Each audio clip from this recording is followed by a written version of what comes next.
Welcome, ladies and gentlemen, to another edition of LEG TV Week 11. I'm your commissioner and host, John David Brake.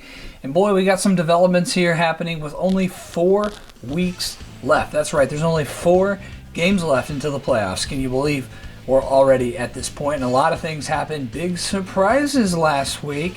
Let's go to the scoreboard there. As we can see, Party Like a Grogstar took care of Sons of Shane Falco pretty easily, 164-126, thanks to Alvin Kamara getting scratched a couple days before. Apparently, old Mick didn't catch that. Mick gets a big win, BDM Energy over the terrible Plow team that's not doing very well. Earth's Wind and Fire gets the win, 148-109. Dahlgren not looking great this year, Mr. Dahlgren. 2020, big win over the 8-1, now 8-2. Dak Street Boys, the champ, goes down in the last year's championship rematch, 170-151, pretty handedly, too. Joe gets the win. Jason Servos gets a much-needed victory over the lowly Indy Snatch Pounders. David McCready, still 1 win on the season. He loses 177-160. And this was a close one. Came down to Monday night, but Alan Nesson pulls it off over Modelo Virus, 143-140. Whew, what a game. As I mentioned, there's only 4 games left, so all of the games moving forward are so important, and we needed to bring on, unfortunately, one of the experts here to help us for this week's Owner Spotlight.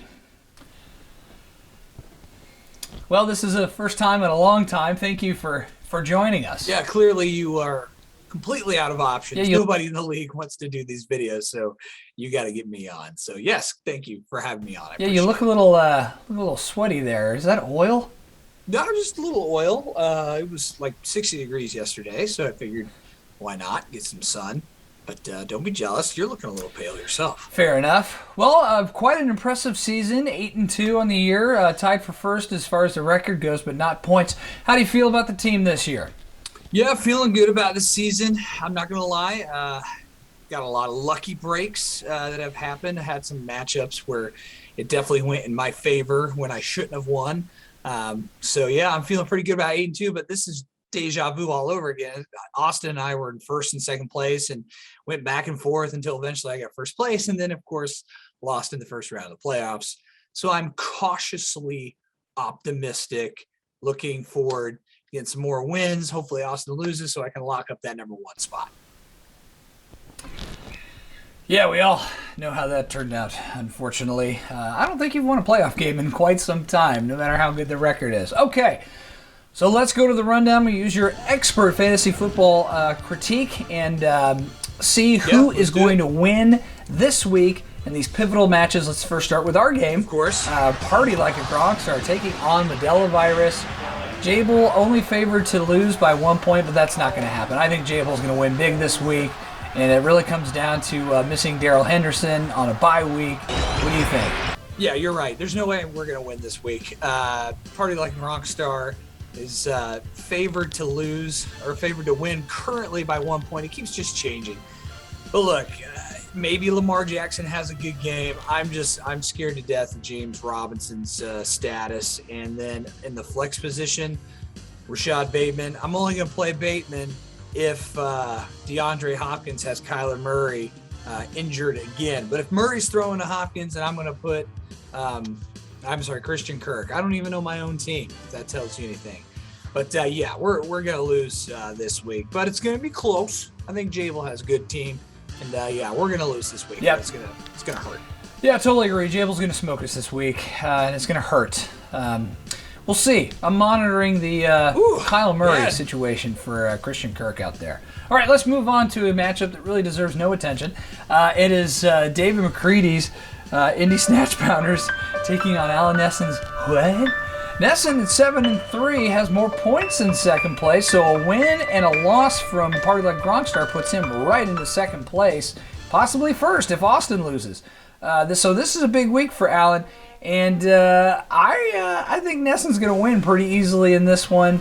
Not worth mentioning, but what do you think? If you would have told me that a guy who drafted Patrick Mahomes, Tyler Lockett, Ezekiel Elliott, and Greg Kittle would have one win, I would say either that person's never watched a game in fantasy football or his name is David McCready. And, well, look what we have here. Poor McCready, 1-9. And, the players I just mentioned, they'll probably all have good games.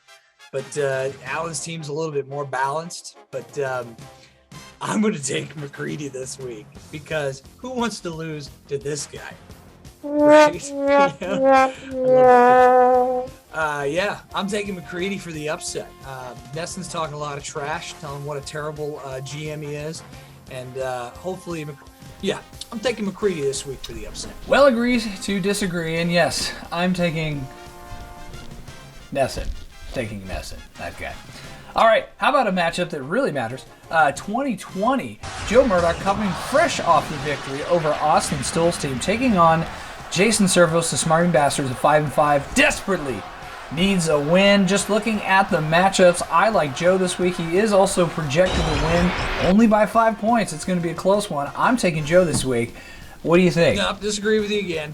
I think this one is going to go to Jason this week, and simply because of Justin Herbert and Tyreek Hill is coming back into form with that high-powered Chiefs offense. Mike Evans, the Bucs are on a revenge after looking terrible last week, and Austin Eckler, what a season he's had. Been very quiet, but still producing as one of the top running backs in the league. So I know Joe's favored to win. But I think Jason comes from behind here on Monday night thanks to Mike Evans. There's my prediction. All right, agree to disagree. Seems like we really can't agree on anything except we're going to lose. How about this one? Coming fresh off the loss, this is the game of the week. Austin Stoll looks to rebound against Abalash Reddy, who is also in the hunt for a playoff spot, looking to get a much-needed win. Doesn't look great for Abby. Doesn't look great. So I think Austin has the advantage here, even though he's going to be without Matthew Stafford and Cooper Kupp, his 1-2 punch. But it really didn't matter in the 1 week, but it did matter last week because they didn't show up against the 49ers, and it hurt him big time. Without them this week, I still think Austin wins. What do you think about this game of the week matchup? I'm looking forward to this matchup, and I want to say Avalash is going to win and pull the upset here, but it's not looking good for Sloppy. I can't believe the last 4 seasons it's only been these two that have won the championship. 2 back-to-backs, and Austin looks like he's going to three-peat, so hopefully that doesn't happen. Austin's feeling good. He's rolling Mac Jones since Stafford and Kupp are out this week, so I would get why you want to take Avalash because Kupp and Stafford are out. I mean, they didn't have good games last week, which ultimately led to Stoll's demise. But, Jonathan Taylor, Najee Harris, that's it. I mean, look at Avi's running backs. Nick Chubb, COVID or not, he's vaccinated, got COVID. Gaskin, what's going on there. But I just think it's going to be enough. Harris and Taylor, what a combo. Jonathan Taylor, looking like the best running back in the NFL right now. So, yeah, I'm unfortunately going to take off. Okay, well, another one we disagree on. What about Mick Barton, BDM Energy, taking on John Dahlgren? John Dahlgren's team, not having a great year for old dogs. Looks like that $100, you might as well just bring it my way there, Chuck. We'll split it, don't worry. I don't think it's going to be any different. I think Mick's going to take it easily this week. Any reason why I would be wrong here? Well, number one, you're an idiot. You're wrong. Dahlgren's not going to win this week. It's going to be Mick. And the reason is Deebo Samuel is on fire, and he's going to run wild on the Jaguars. And Scary Terry is still producing at a high rate. And James O'Connor is a diamond in the rough now for them.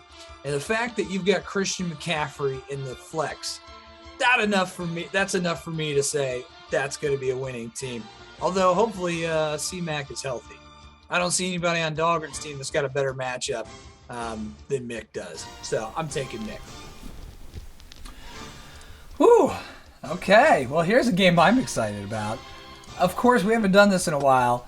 This week's Stud World Game of the Week. That means the probably the least interesting matchup. I could go into why it's called Stud World Game of the Week, but I'm not going to.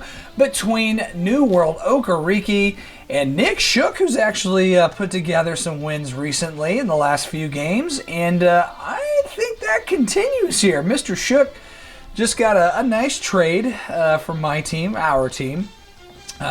Bringing in Tony Pollard, and if Zeke goes down, that's going to be huge. And A.J. Dillon now with Aaron Jones with an injury is now more important than ever. I think Shook is actually going to win this week and possibly put himself out of Hoffa contention. What do you think? Hey, man, I've been saying all season, all right, you have to. Don't sleep on Nick Shook. He's got probably the MVP of the league, Josh Allen, going against the Colts. He's going to put a lot of points on him. I think it comes down to Josh Allen being healthy and playing a soft D, and then everyone else just kind of falls in line. Alvin Kamara, of course, is now back, and Brandon Ayuk, coming out of the doghouse, and A.J. Brown. That's really been the key, is A.J. Brown's actually producing for Shook. Yeah, you're right. NWO, will Russell Wilson be any good? He wasn't good last week, and Josh Allen's throwing a step on Diggs, so that kind of cancels that out a little bit. None of the rest matter. I like Shook this week. Brilliant insight, as always. You're right. That's probably how it's going to shake out. I couldn't agree more with myself. Well, that's it for this week's rundown for Week 11. Thank you, Party Like a Gronk Star owner, JD, for coming on here. Anything you'd like to say to the owners?